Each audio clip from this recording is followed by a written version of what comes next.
some money.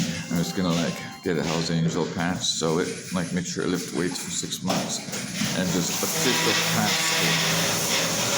for Christ only. And drive around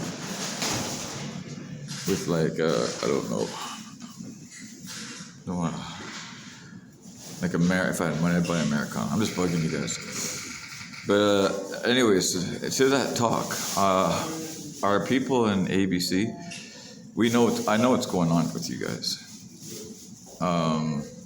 Buddy got charged for embezzlement at $347,000. I know people are scaring the living tar out of you guys. That's no joke. But all it is sticks and stones when we break my bones. But names will never hurt me. Unless it's on the internet and they totally plaster every news station everywhere around the world and they're getting chased down the street by a mob.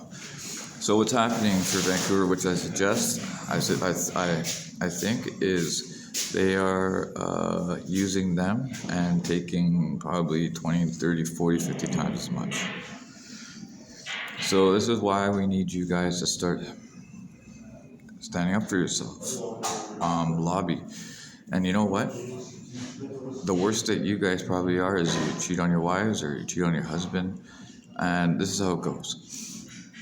When there's a big drug bust and they get currency, it goes throughout the government.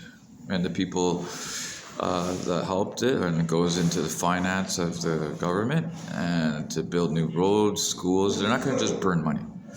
And it's up. What we need to do for Canadians and Americans is vote. If you guys make a big drug bust, we want to see in kosher, like you helped out and you financed and you put some work into it, then yeah, man, by all means. Or like say you stop a child trafficking or human trafficking ring and there's like 5 million. Yeah, you get a slice of the pie. So the police, and you get a medal. Now, for us as Canadians and Americans, we cannot look at the small stuff. Everybody's gonna grab a little. People are just gonna, especially when you find out, say, if you gave all the money up, which happens lots in politics, they start out trying to do good, but next thing you know, you see the jurisdiction over, and they're driving Porsches all of a sudden. It's gonna make you mad. I don't care who you are. So like, we don't care. You know what I mean? And we know that they're setting you up to take the fall so they can steal. Now, we just want to move on from this. And you know what, you guys in the police force, you guys want to earn good bounty points, or the fire truck guys, if one of you guys is a gearhead that knows engines, start fixing the cars yourself, because you cannot let those cars go away. They prove that you're good people. Or you take the recorder out of it. You know what I mean? I mean, okay, listen. Like, the worst that's gonna get here is maybe a partner to a guy and a girl ended up having some relations. It's no different than an office, and maybe it was the end of shift or something like that. But you know, these things do happen.